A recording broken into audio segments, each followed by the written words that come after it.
ठीक है ना। तो आज हम उससे आगे चलेंगे। तो मैंने आपको इससे लास्ट क्लास में मैट्रिक्स पढ़ाया था, उसके कुछ पॉइंट मैंने आपसे डिस्कस किए थे। लास्ट जो पॉइंट मैंने लिखवाया था आपको यूनिट मैट्रिक्स और आइडेंटिटी मैट्रिक्स लिखवाया था, ठीक है ना।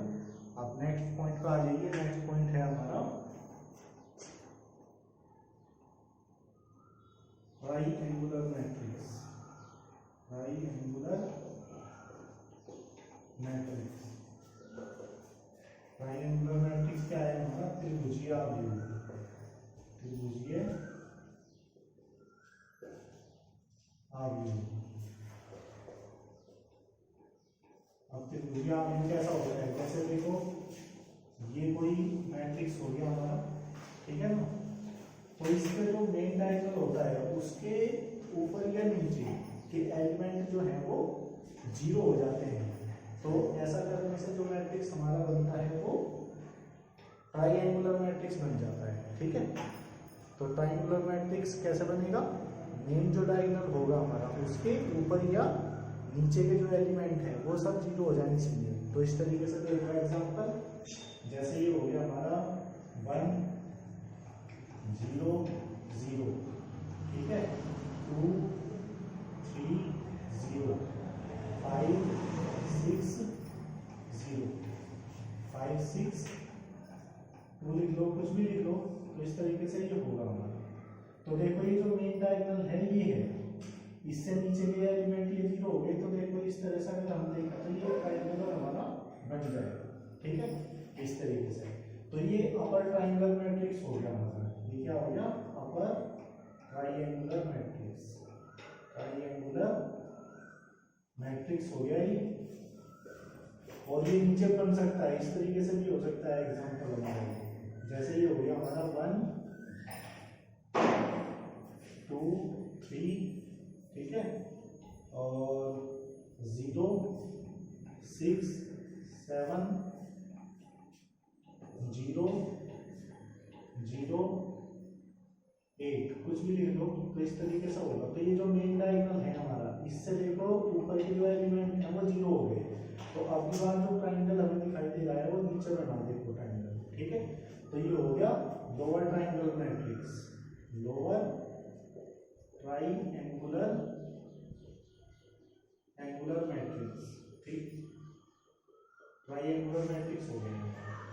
तो ये कुछ जो मैट्रिक्स थे उसके कुछ टाइप्स थे, ठीक है। तो ये ध्यान रखने हैं हमें। अब मैट्रिक्स की कुछ ऑपरेशंस हैं, जैसे दो मैट्रिक्स को हम कैसे जोड़ेंगे, कैसे उनकी मल्टीप्लाई करेंगे, ठीक है। और भी प्रॉपर्टीज होती हैं, ट्रांसपोज मैट्रिक्स या सिमेट्रिक मैट्रिक्स, इनसे रिलेटेड आगे हम बात करेंगे, ठीक है। तो अब नेक्स्ट हेडिंग डाल दो, sum of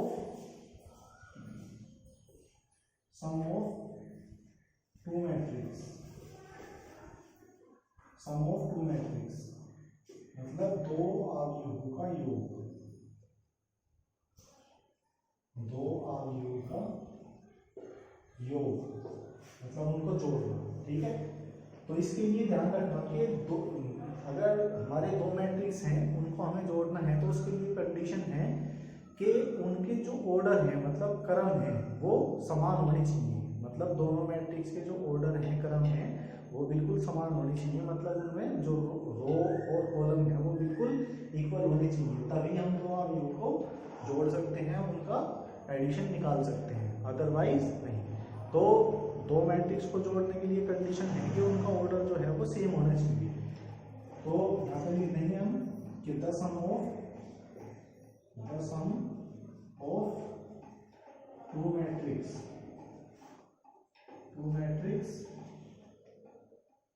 is possible if order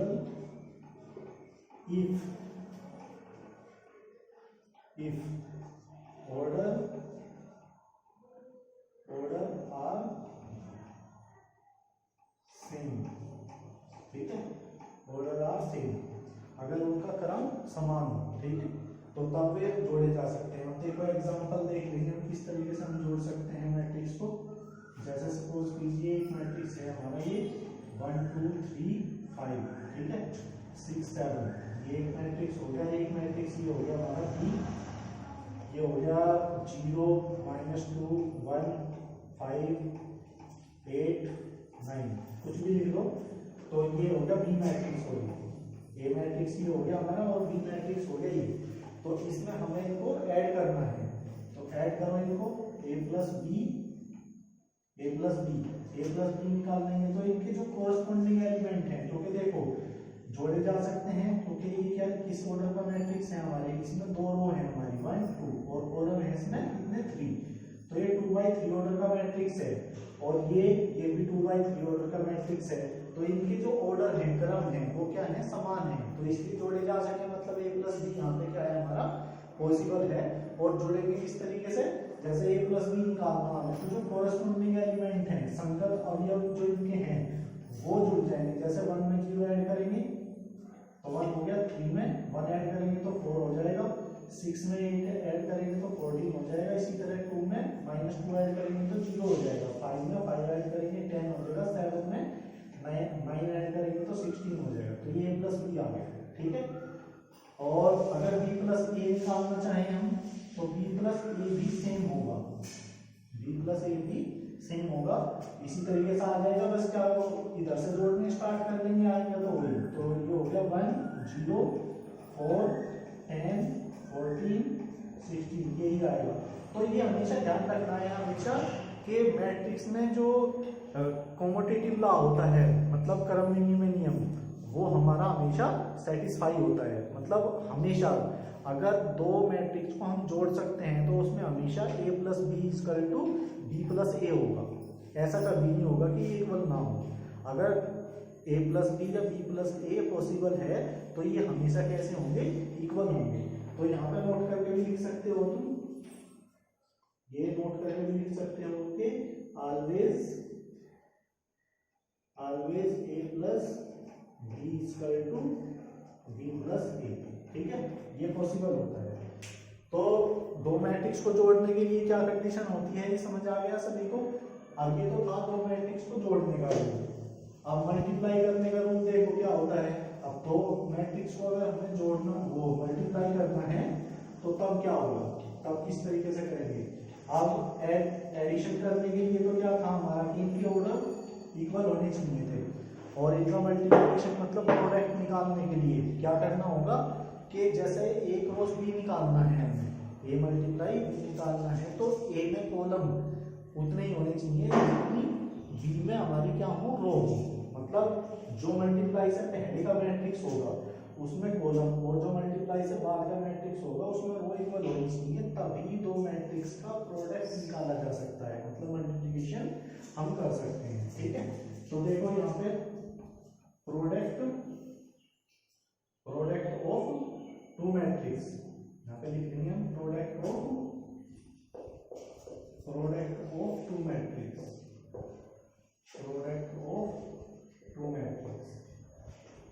मतलब 2 अवयव का गुणनफल, 2 अवयव का गुणनफल। तो इसके लिए कंडीशन क्या ध्यान रखनी है, तो लिख दो यहाँ पे कि the product of 2 matrix, is possible if number of column in matrix A, मतलब 2 मैट्रिक्स ले लिया हमने ये भी, तो किसके इक्वल होगा, number of row in matrix B। मतलब जो मल्टीप्लाई से पहले का मैट्रिक्स हमने लिया है वो तो लिया है मैट्रिक्स A, और मल्टीप्लाई से बाद का मैट्रिक्स को हमने माना है B। तो A में तो कॉलम और B में रो इक्वल होनी चाहिए, तभी इनकी हम मल्टीप्लाई कर सकते हैं। तो देखो एग्जांपल के थ्रू हम इसको समझ सकते हैं। एग्जांपल ले लिया हमने, जैसे A मैट्रिक्स है ये हमारा 1 2 3, और कुछ भी लिख लो एलिमेंट, मतलब ये किस ऑर्डर का मैट्रिक्स है, 2x2 ऑर्डर का मैट्रिक्स है। और बी हो गया ये, बी हो गया ये 0 1 5 7 8 9, ठीक है, ये है। अब ये देखो इनकी मल्टीप्लाई हो सकती है या नहीं, क्योंकि ये किस ऑर्डर का मैट्रिक्स है, इसमें 2 रो हैं और 3 कॉलम है, तो ये 2x3 ऑर्डर का है, ये 2x2 ऑर्डर का है। तो अभी मल्टीप्लाई करने की जो कंडीशन है वो मैंने बताई है कि ये जो ए है इसमें तो कॉलम, और ये जो बी है इसमें रो इक्वल होनी चाहिए, तो इसमें कॉलम कितने हैं 2 और इसमें रो कितनी है 2, तो मल्टीप्लाई हो सकता है, ठीक है। और मल्टीप्लाई किस तरीके से होगा देखो, तो यहाँ पे लिखो here A B is possible, here A B is possible, A B जो है यहाँ पे संभव है निकालना। अब निकलेगा किस तरीके से देखो, ए क्रॉस बी निकाल लेंगे मतलब ए बी, तो क्या हो जाएगा, ए को पहले लिखेंगे 1 1 2 3 4, ठीक है, और मल्टीप्लाई करो इसमें बी ये है हमारा 0 1 5 7 8 9, ठीक है। अब मल्टीप्लाई करो, तो मल्टीप्लाई किस तरीके से होगी देखो, ये जो हमारा पहला कॉलम है इस बाद वाले मैट्रिक्स का, इसकी रो पे मल्टीप्लाई होगी, फिर इसी तरह दूसरे कॉलम की होगी दोनों रो पे, फिर इसी तरह तीसरी रो की होगी, इसी तरीके से तीसरे कॉलम की दोनों रो पे मल्टीप्लाई होगी। तो देखो इस तरीके से होगा, जैसे इसको इस कॉलम को उठा के ऐसे रो पे रखेंगे तो 0 की 1 में मल्टीप्लाई होगी, मतलब 1 into 0 और प्लस करके फिर ये लेंगे 3 into 1, ठीक है, फिर इसके साथ ऐसा होगा ना 2 के साथ 0, तो 2 into 0 प्लस 4 into 1, तो ये हो गया। तो ये मतलब पहला कॉलम आ गया हमारा ए क्रॉस बी का, ठीक है। अब ये जो 5 7 है इसको लेंगे दोनों रो पे इसी तरीके से, तो ये हो जाएगा 1 into 5 और प्लस 3 into 7, ठीक है, फिर इसी तरीके से दूसरी रो पे मतलब 2 into 5 और प्लस 4 into 7, ठीक है। इसी तरह ये दूसरा कॉलम आ गया हमारा ए क्रॉस बी का। आप इसी तरह ये जो 8 9 है इसको दोनों रो पे लेंगे, तो ये हो जाएगा 1 into 8 प्लस 3 into 9, और इसी तरह ये आ जाएगा 2 into 8 प्लस 4 into 9, ठीक है। तो समझ आ गई होगी बात, मतलब ये ध्यान रखना है कि जो कॉलम है उसको रो पे रखना है, ठीक है। रो पे रखने का मतलब मल्टीप्लाई करके ऐड कर देना एलिमेंट को, तो जैसे ये 0 1 इस पे लिया था हमने 1 3 पे, तो 1 3 के साथ मल्टीप्लाई करके ये आ गया, फिर 0 1 को 2 4 पे लिया तो 2 4 पे मल्टीप्लाई करके ये आ गया, तो ये पहला कॉलम आ गया। फिर इसी तरीके से 5 7 को लिया हमने इस पे, तो 1 और 3 के साथ मल्टीप्लाई करके ये आ गया देखो, और 5 7 की 2 4 में मल्टीप्लाई करके ये आ गया। इसी तरह 8 9 की मल्टीप्लाई करके 1 3 पे ये आ गया देखो, और 8 9 की यहाँ पे 2 4 पे मल्टीप्लाई करके यहाँ पे ये आ गया, ठीक है। अब इनको बस सिंप्लीफाई करके हमें लिखना है, तो सिंप्लीफाई करके हम लिख देंगे, ये तो 0 ही हो गया क्योंकि 1 को 0 में ऐड करेंगे तो 0, और ये प्लस 3, ठीक है, ये नीचे भी 0 प्लस 4, यहाँ पे 5 प्लस 21, यहाँ पे 10 प्लस 14, ठीक है, और यहाँ पे 8 प्लस 27, यहाँ पे 16 और प्लस 36, ठीक है। तो अब इनको ऐड करके लिख दो बस, तो ये क्या हो जाएगा हमारा, ये हो गया 3, ये 4, ये हो गया 26, ये हो गया 24, ये हो गया कितना 35, और ये हो गया हमारा 36 और 16, ये हो गया 52, ठीक है। तो इस तरीके से ये हमारा एक रोज बी आ गया। अब यहाँ पे एक रोज बी तो पॉसिबल था, ठीक है। अब हम अगर बी क्रॉस ए को देखें, मतलब बी को हम पहले लें और ए को बाद में लें, तो फिर बी में वो बी में कॉलम देख लेंगे, बी में कॉलम कितने हैं 3, ठीक है। तो ए में कितनी देखनी पड़ेगी हमें, रो कितनी है, रो कितनी है इसमें 2, तो ए क्रॉस बी तो पॉसिबल है, लेकिन बी क्रॉस ए नहीं हो सकता, क्योंकि अगर बी क्रॉस ए हम करेंगे तो बी में जो कॉलम, बी में कॉलम देखेंगे और ए में क्या देखेंगे, रो। तो बी में कॉलम कितने बैठते हैं 3, और ए में रो है कितनी 2, मतलब 2 ही है, तो इसलिए बी क्रॉस ए पॉसिबल नहीं है।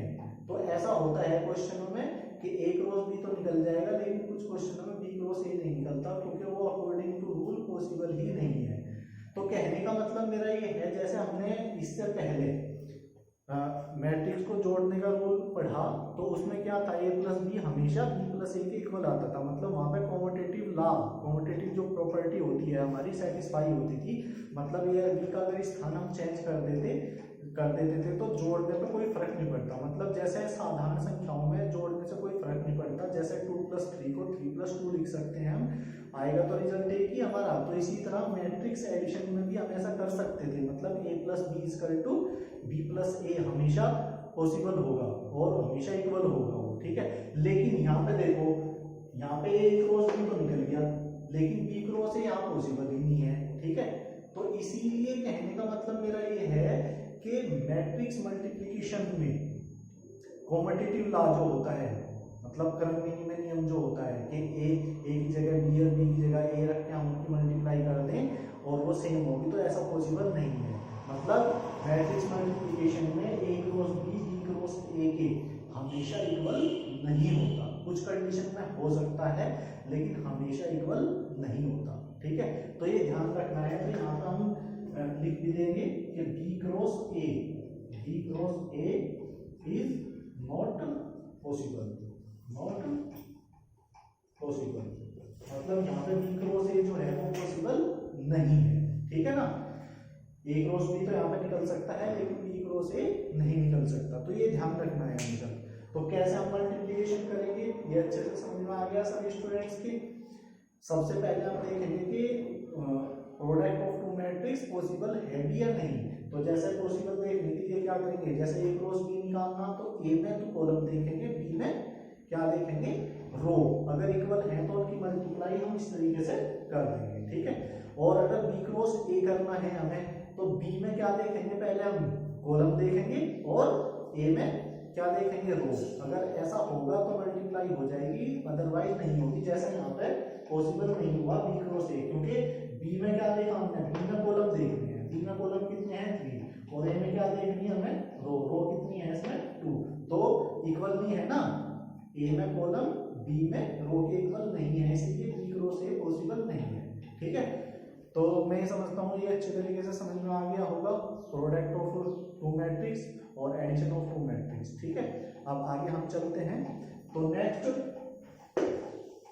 नेक्स्ट जो ऑपरेशन है वो होता है ट्रांसपोज मैट्रिक्स। ट्रांसपोज मैट्रिक्स क्या होता है, अगर किसी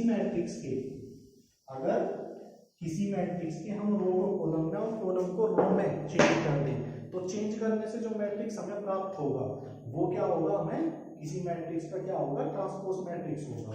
तो देखो नेक्स्ट है हमारा ट्रांसपोज मैट्रिक्स।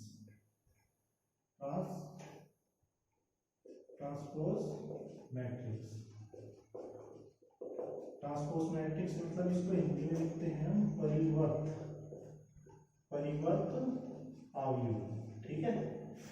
तो ट्रांसपोज मैट्रिक्स परिवर्त अवयव क्या होता है, जैसे ये मैट्रिक्स है ये हमारा, कुछ भी लिख लो, जैसे ये हो गया A1 A2 A3 B1 B2 B3 C1 C2 C3, ठीक है।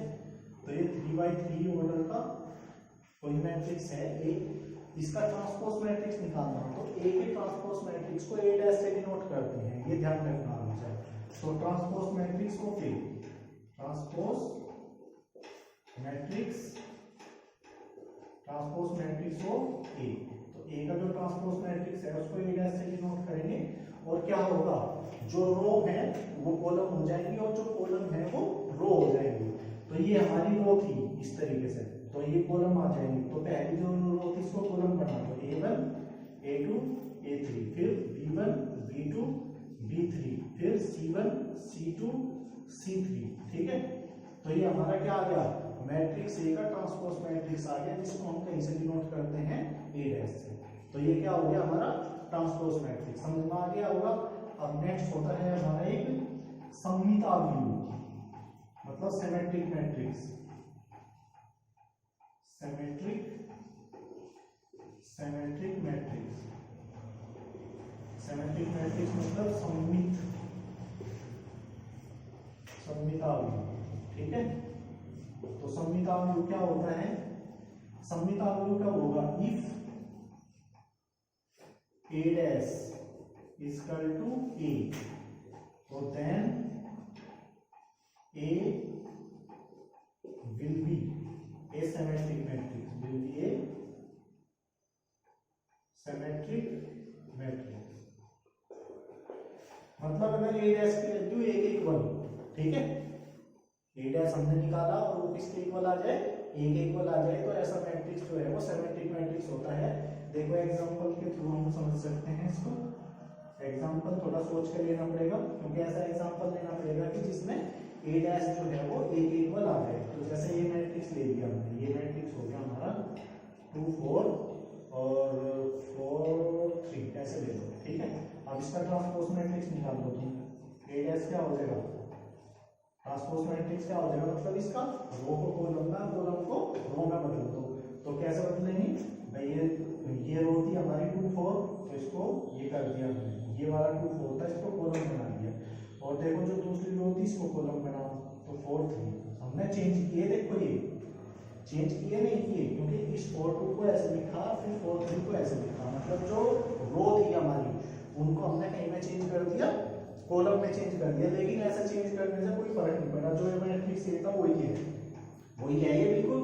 तो मतलब A dash is equal to किसके इक्वल है, ए के इक्वल है। तो हम लिख सकेंगे so A is a symmetric matrix, A is a symmetric matrix, ठीक है। ये हमारा क्या है, सिमेट्रिक मैट्रिक्स।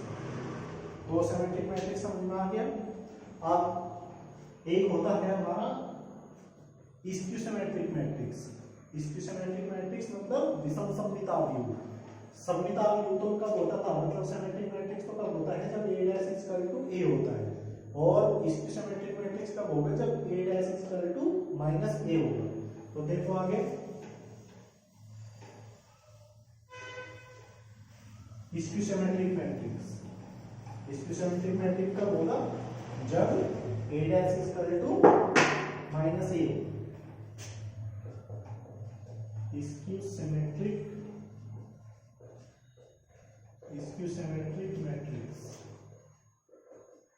विषम सममित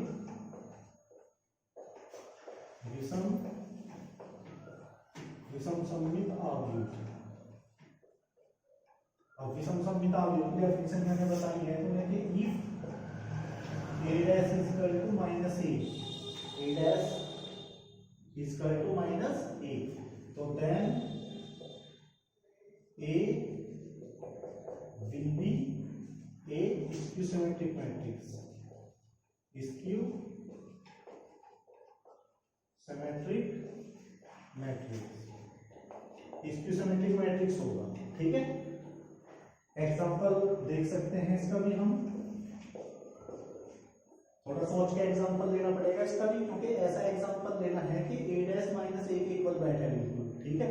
तो ए जो है एक मैट्रिक्स ले लिया हमने, ये ले लिया 0 H G और ये 0 माइनस H माइनस G, ठीक है, और ये 0 F और माइनस F G। ये थोड़ा सोच के लिया है एग्जांपल, क्योंकि ये ऐसा एग्जांपल है कि इसका तुम A डैश निकाल दोगे तो वो माइनस A के इक्वल आएगा। देखो कैसा आएगा, A डैश निकालना हमने इसका, A डैश मतलब जो इसकी रो है उसको कहीं में चेंज कर देंगे कॉलम में, ठीक है। तो कॉलम में बदल दो इसको 0 H G, और ये पहली रो को कॉलम बना दिया, और दूसरी रो को कॉलम बना देंगे, तो माइनस H 0 F, ठीक है। फिर थर्ड रो को थर्ड कॉलम बना देंगे, तो माइनस G माइनस F और 0, ठीक है। ये हो गया, समझ आ गई बात। अब इसमें क्या होगा, अब इसमें से अगर माइनस हम कॉमन ले लें, तो माइनस कॉमन लेने का मतलब ये है कि मैट्रिक्स में अगर किसी नंबर की हम मल्टीप्लाई करते हैं तो वो सभी एलिमेंट में मल्टीप्लाई होती है, और कॉमन लेते हैं तो कॉमन भी सभी एलिमेंट में से आता है। ध्यान रखनी है चीज, मैट्रिक्स में जैसे हमने 2 की मल्टीप्लाई करनी यहाँ पे, तो 2 की मल्टीप्लाई इन सब एलिमेंट में ही होगी, 3 की करनी तो सारे एलिमेंट में ही होगी। जैसे ये है तो 2a करना, तो 2a का मतलब 2 की सभी एलिमेंट में मल्टीप्लाई होगी। तो जैसे मल्टीप्लाई होती है वैसे कॉमन आता है, कॉमन भी सभी एलिमेंट में से आएगा। तो हमें A डैश इक्वल टू क्या बनाना है, माइनस A के इक्वल बनाना है।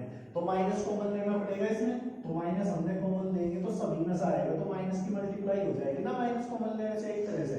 तो ये जीरो में तो कोई फर्क पड़ेगा नहीं माइनस का, ये प्लस हो जाएगा लेकिन, और ये प्लस हो जाएगा, ये माइनस हो जाएगा और ये जीरो मिल जाएगी, ये प्लस हो जाएगा और ये कितना हो जाएगा, ये जी माइनस हो जाएगा और ये एफ माइनस हो जाएगा और ये जीरो। तो इस तरीके से आ जाएगा। देखो ये मैट्रिक्स ये है बिल्कुल, माइनस कॉमन लेने के बाद जो मैट्रिक्स ये था वो बन गया बिल्कुल, ठीक है। तो ए डैश इज इक्वल टू क्या आ गया हमारा, माइनस ए के इक्वल आ गया। समझ आ गई होगी ये बात।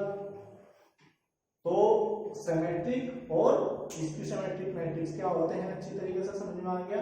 सिमेट्रिक मैट्रिक्स तो वो है जब A dash is equal to ए के इक्वल हो, ठीक है। और स्क्यू मैट्रिक्स कब होता है, जब A dash is equal to minus A के इक्वल हो, ठीक है।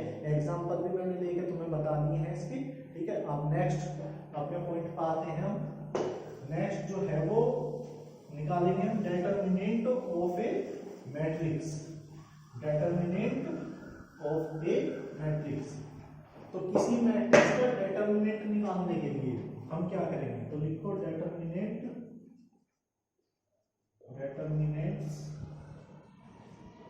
Of A matrix, determinant of A matrix.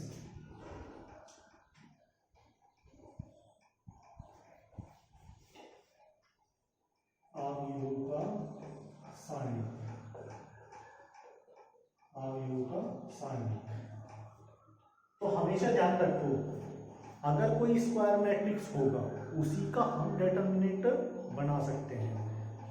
मतलब डिटरमिनेंट बनाने के लिए किसी मैट्रिक्स का, उस मैट्रिक्स का स्क्वायर मैट्रिक्स होना जरूरी है। स्क्वायर मैट्रिक्स मतलब उसमें रो और कॉलम इक्वल होनी चाहिए, तभी उसका हम डिटरमिनेंट निकाल सकते हैं, ठीक है।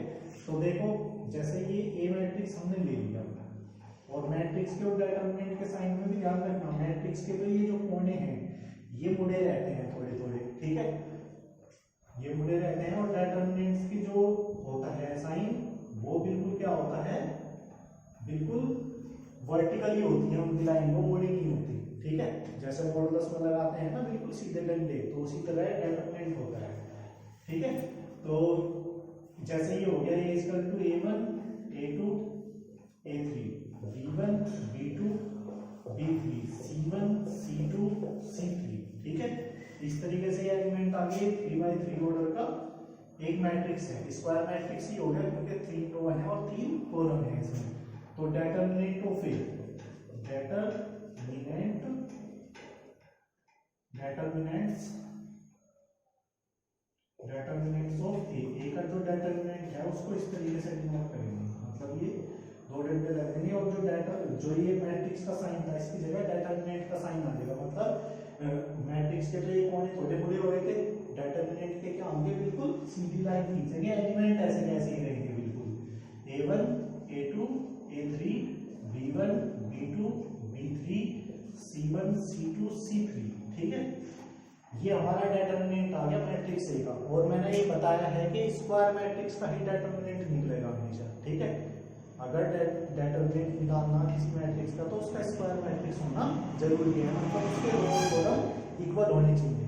और एक चीज का और ध्यान रखना है, मैंने जब मैट्रिक्स जो चैप्टर है आपका स्टार्ट किया था, मैट्रिक्स की डेफिनेशन मैंने लिखवाई थी, तो मैंने एक रेक्टेंगुलर एरे बना के भी दिखाया था। तो उसमें मैंने वहां पे तुम्हें बताया था कि मैट्रिक्स की कोई भी न्यूमेरिकल वैल्यू पॉसिबल नहीं होती, मैट्रिक्स की कोई भी न्यूमेरिकल वैल्यू पॉसिबल नहीं होती, जबकि जो डिटरमिनेंट है इसकी न्यूमेरिकल वैल्यू होती है। तो दोनों में डिफरेंस ध्यान रखना, मैट्रिक्स की कैलकुलेशन तो मैट्रिक्स में चलती है, ठीक है, उसकी कोई न्यूमेरिकल वैल्यू नहीं निकलती, लेकिन जो डिटरमिनेंट है उसकी न्यूमेरिकल वैल्यू होती है। तो दोनों में डिफरेंस ध्यान रखना। कभी कभी पूछ भी लिया जाता है क्वेश्चन कि डिटरमिनेंट की तो न्यूमेरिकल वैल्यू होती है लेकिन मैट्रिक्स की कोई भी न्यूमेरिकल वैल्यू नहीं होती, ठीक है। तो ये हो गया हमारा डिटरमिनेंट्स ऑफ ए मैट्रिक्स। अब नेक्स्ट पॉइंट पे चलते हैं हम अपने। नेक्स्ट है हमारा non singular matrix, non singular matrix,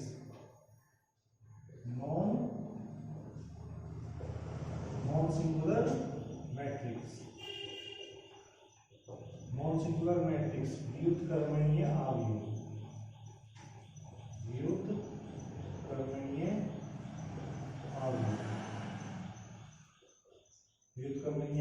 ठीक है। तो ये कैसा होता है व्युत्क्रमणीय अवयव। इसमें ध्यान रखना है तुम्हें कि इफ डेटर्मिनेंट ऑफ ए, मतलब अगर किसी मैट्रिक्स का हम डेटर्मिनेंट निकालेंगे, ठीक है, अगर वो नॉट इक्वल टू 0 है, determinant of A not equal to 0, तो then A will be a non singular matrix, non singular matrix. ये क्या होगा हमारा नॉन सिंगुलर मैट्रिक्स होगा, समझ गए ना। मतलब ए के डेटर्मिनेंट की वैल्यू न्यूमेरिकल वैल्यू तो आएगी, ठीक है, अगर वो 0 के इक्वल नहीं आई तो वो क्या होगा हमारा नॉन सिंगुलर मैट्रिक्स होगा, ठीक है। और इस तरह जो, और एक चीज का ध्यान रखना, जब भी नॉन सिंगुलर मैट्रिक्स होगा उसी कंडीशन में हम ए इनवर्स निकाल सकते हैं, ठीक है। तो ये नोट करके लिख लेना यहाँ पे इस पॉइंट को कि ए इनवर्स हियर पॉसिबल, मतलब ए इनवर्स इस कंडीशन में पॉसिबल होता है जहां पर ये जो है हमारा नॉन सिंगुलर मैट्रिक्स होगा, वहां पे ए इनवर्स मैट्रिक्स हम फाइंड कर सकते हैं। नेक्स्ट है हमारा सिंगुलर मैट्रिक्स। सिंगुलर मैट्रिक्स क्या है हमारा अव्युत्क्रमणीय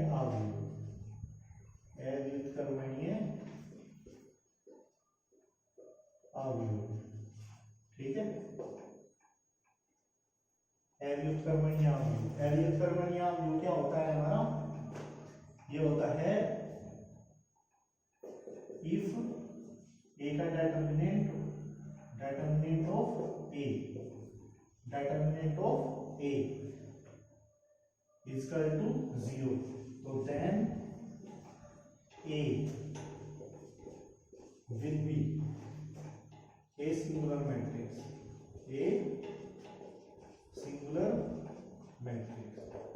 मतलब ये जो है वो कैसा होगा, सिंगुलर होगा। अगर ए के डेटर्मिनेंट की वैल्यू 0 आ जाएगी तो क्या होगा, फिर वो एक सिंगुलर मैट्रिक्स होगा। और यहाँ पे ए इनवर्स पॉसिबल नहीं होता है, ध्यान रखना।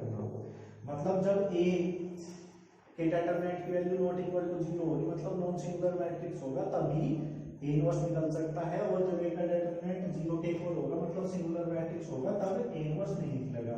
तो A inverse here not possible, ठीक है, ये पॉसिबल यहाँ पे नहीं होगा, ठीक है। तो ये नॉन सिंगुलर मैट्रिक्स हो गया हमारा, समझ आई ये बात। अब नेक्स्ट जो पॉइंट आता है हमारा, वो होता है हमारा एडजॉइंट मैट्रिक्स। एडजॉइंट मैट्रिक्स, ठीक है। एडजॉइंट मैट्रिक्स क्या होता है हमारा, एडजॉइंट मैट्रिक्स मतलब सहखंडज अवयव इसको कहते हैं हिंदी में, सहखंडज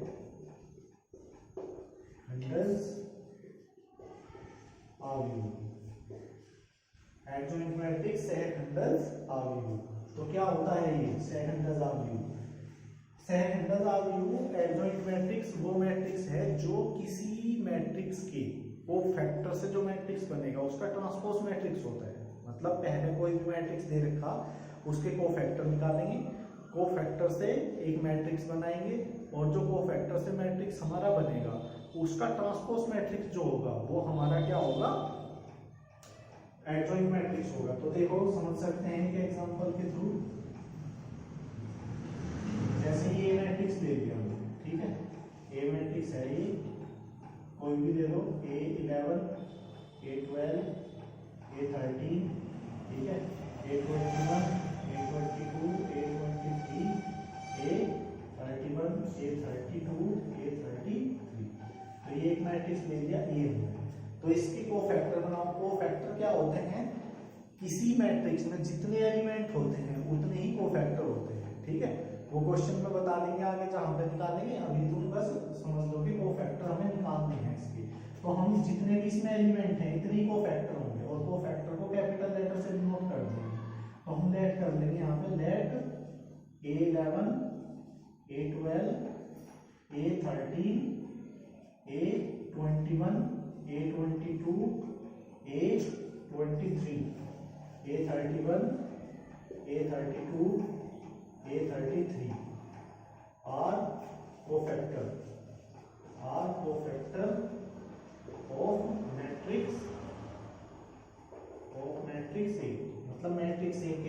कोफैक्टर हैं ये, ठीक है। तो ये कोफैक्टर निकल देंगे, तो कोफैक्टर मैट्रिक्स बना लो, जो भी वेक्टर है कोफैक्टर मैट्रिक्स बना लो, मतलब कोफैक्टर से जो मैट्रिक्स बनेगा वो बना लो। जहां ये एलिमेंट हैं इनकी जगह कोफैक्टर लिख देंगे, जो भी कोफैक्टर आए हैं ये, तो ये हो जाएगा हमारा A11 A12 A13, ठीक है, A21 A22 A23, ठीक है, A31 A32 A33। तो ये हमारा कोफैक्टर मैट्रिक्स आ गया। अब इसका जो ट्रांसपोज मैट्रिक्स होगा, ये जो कोफैक्टर से मैट्रिक्स बना है, इसका जो ट्रांसपोज मैट्रिक्स होगा वो हमारा एडजॉइंट मैट्रिक्स होगा। तो एडजॉइंट मैट्रिक्स को हम शॉर्ट में लिख देंगे एडीजे लिख देंगे बस। तो एडजॉइंट मैट्रिक्स ए, तो ये क्या हो जाएगा, बस इसका ट्रांसपोज कर दो तुम, मतलब ये हो जाएगा A11 पहले रो को पहला कॉलम बना दो, तो A11 A12 A13, इसी तरह A21 A22 A23 A31 A32 A33, ठीक है। तो ये हमारा क्या आ गया, एडजॉइंट मैट्रिक्स आ गया। समझ आई बात। अब हमें क्या निकालना है, तो एडजॉइंट मैट्रिक्स हो गए, इसके बाद ए इनवर्स, मतलब इनवर्स मैट्रिक्स कैसे निकालेंगे हम किसी मैट्रिक्स का, क्या निकालना, इनवर्स मैट्रिक्स, ठीक है। तो इनवर्स मैट्रिक्स किस तरीके से निकालेंगे, देखो अब ध्यान से। इनवर्स मैट्रिक्स, इनवर्स मैट्रिक्स मतलब व्युत्क्रम आव्यूह, तो व्युत्क्रम आव्यूह क्या होता है, तो देखो द इनवर्स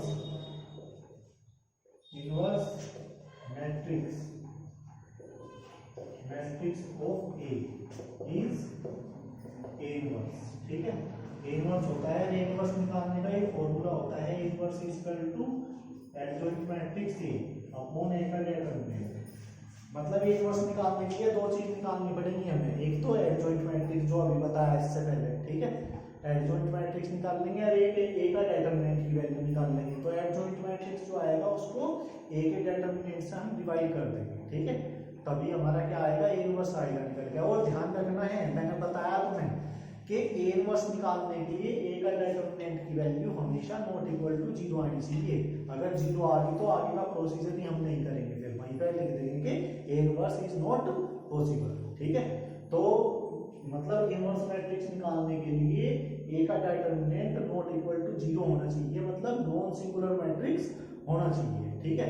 अगर ए का डेटर्मिनेंट इक्वल टू है 0 के, मतलब सिंगुलर मैट्रिक्स है, तो तब ए इनवर्स हमारा निकालना संभव नहीं होगा, ठीक है। तो ये मैट्रिक्स के कुछ टाइप थे, कुछ ऑपरेशन थे, ये मैंने आज डिस्कस किए आप सभी स्टूडेंट्स के साथ, और मैं समझता हूँ कि सभी चीज़ें समझ आई होंगी। अगर ये चीज़ें आपकी समझ में आ गई तो एक्सरसाइज वर्क करने में हमें काफ़ी आसानी होगी, ठीक है। तो आज हमने इस क्लास में डिस्कस किया है। अपनी नेक्स्ट क्लास में हम कुछ ऑपरेशंस के बारे में डिस्कस करेंगे, जैसे मैट्रिक्स एडिशंस के बारे में हम बात करेंगे कि मैट्रिक्स एडिशंस में कौन कौन सी प्रॉपर्टी सेटिस्फाई होती हैं, मैट्रिक्स मल्टीप्लिकेशन में कौन कौन सी प्रॉपर्टी कौन कौन से लॉ सेटिस्फाई होती हैं, प्रॉपर्टी सेटिस्फाई होती हैं, ठीक है। और कुछ थ्योरम्स हैं मैट्रिक्स से रिलेटेड, एग्जाम में आती हैं, तो उन्हें डिस्कस करेंगे। उसके बाद फिर हम एक्सरसाइज वर्क करेंगे, क्योंकि एक्सरसाइज वर्क फिर आपका फटाफट होता चला जाएगा अगर ये चीज़ें आपकी समझ में आ गई। तो इससे नेक्स्ट क्लास में हम क्या डिस्कस करेंगे, कुछ थ्योरम है मैट्रिक्स से रिलेटेड और कुछ ऑपरेशंस हैं मैट्रिक्स एडिशन से रिलेटेड और मैट्रिक्स मल्टीप्लिकेशन से रिलेटेड। तो स्टूडेंट्स आज यहीं तक आज की क्लास समाप्त होती है। तो अगर आपको मेरी क्लास में कुछ समझ आया हो, कुछ सीख पाए हो आप, तो मेरे चैनल को सब्सक्राइब कीजिए। Thank you student.